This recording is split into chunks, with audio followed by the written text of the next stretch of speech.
In early August, you might think, indeed, it's a strange time to be talking about icebergs. But it has, of course, been a pretty gloomy, cold, rainy July here in the UK.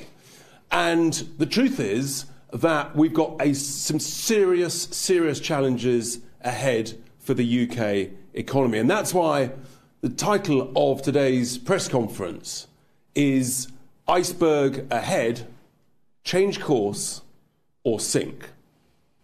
Just over a year ago, we put forward an emergency recovery plan, talking about what needed to be done so that we could grow our way out of the economic crisis the country faced. We warned of low growth, of weak productivity, of high taxes, high government spending, and the sustained inflation threat. And we put forward the clear solutions.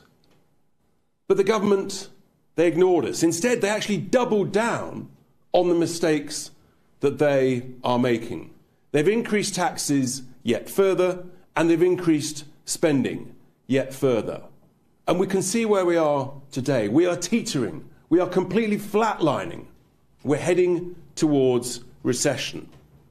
Now, the Office for Budget Responsibility, they put out a warning recently that hasn't been properly picked up about an emerging national debt crisis in the UK.